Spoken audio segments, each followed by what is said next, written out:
my channel. My name is David. Today we're gonna do something super cool that I've been waiting for over a year. Let me show you guys what I picked up. I picked up this processor for my PC, as you guys probably saw way back for all you loyal viewers. I built a computer about a year and a half ago, and it was a little bit out of spec. Most of the stuff that I picked up was really like much ancient, more than all the would be buying right now, but I didn't care. I usually just, you know, follow whatever I want. So it runs on the AM3 Plus socket. What I ended up doing is I ended up picking up a processor, which was the maximum I could get for the FX chip. I picked this little guy up. Wait a minute, let me flip him over. I picked this guy up probably about, I'd say, a year ago on eBay. I was on the hunt for it for probably about 4 or 5 months, and then I finally found one somebody recently posted, and I scooped it up. It was literally under $100, but apparently it works, so I haven't tried it.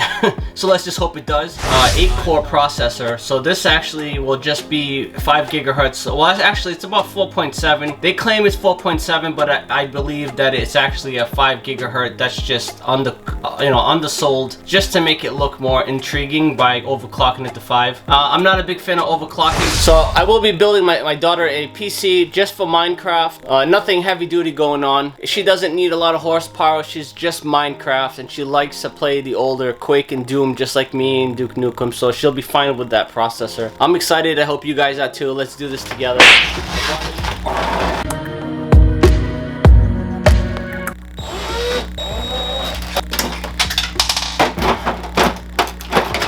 So if you see this connector right here, this is actually the power source from the power supply going into the wall, the power for the fan and also for the pump. I almost forgot that. What I'm going to do now is I'm going to remove the other side of that panel. Then I'm going to put a towel on top of my desk so I can put the computer in the proper way to assemble a PC. Gotta clean the floor.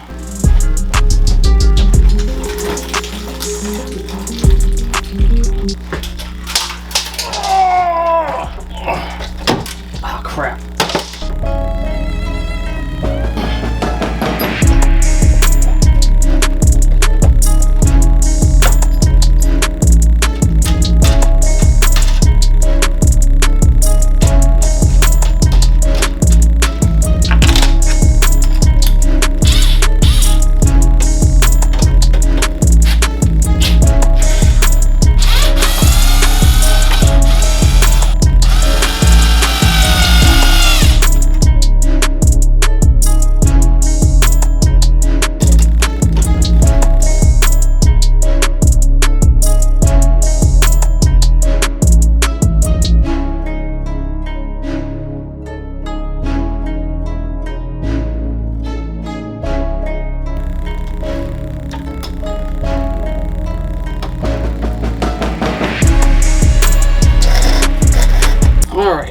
Let's start off by cleaning this guy. Move my ass in a bit more thermal paste than I should have. You're a stupid kid!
Alright, so it looks like I'm ready to see if this thing works. I'm pretty sure I put it together right. That part I'm not concerned about. I just don't know if it's going to have enough juice to power this CPU, plus everything else that I have attached to it. Let's plug it in and see what happens.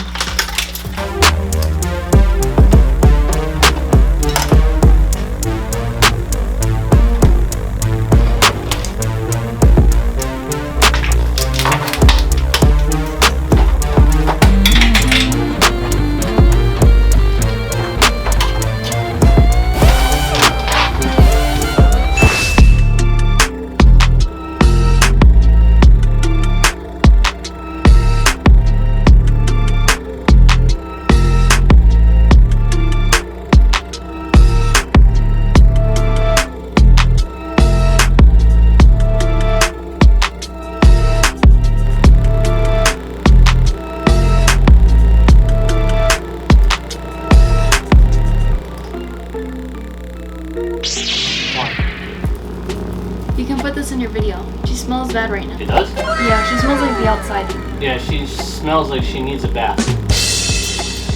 I'm almost done. You can tell mommy I'll be upstairs within the next like 45 minutes. Bye guys. Alright, so this is the next day. Based on what I saw after installing that CPU, I noticed a huge increase, a massive, and I did not expect to be that noticeable. I thought it was just gonna be one of those things where your mind just pretty much tells you it's working fast, so there's a difference. My startup has like gone up, probably shaved off 20-25 seconds off the boot up time. My editing program, Filmora, is actually popping up a little bit quicker than normal, and I'm not finding any jittering in between my editing like I was before with the other CPU.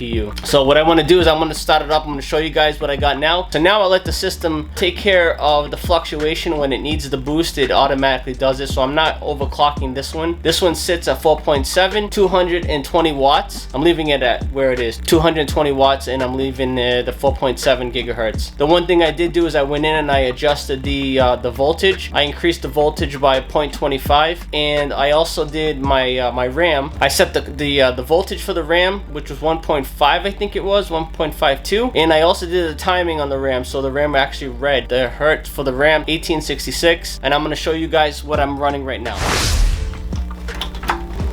So let me show you guys what I got.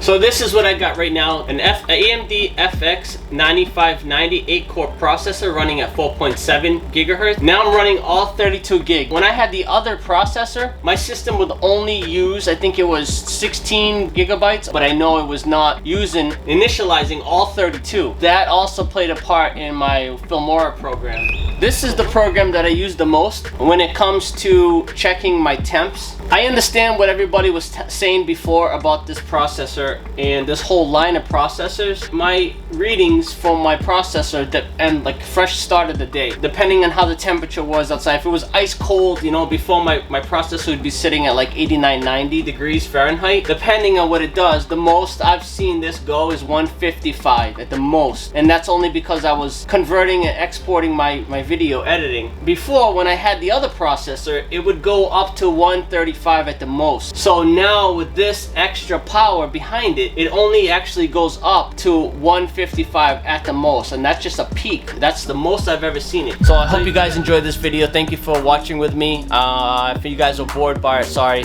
This stuff really just turns me on. It gives me the biggest wanger. I'll see you guys on the next one. Don't forget to love life and be kind to everybody. We don't need any more assholes out there and any more demons. Peace. Don't forget to love life, son. I am a prodigy, I am a leader, they follow me. I am a prodigy, I am a leader, they follow me.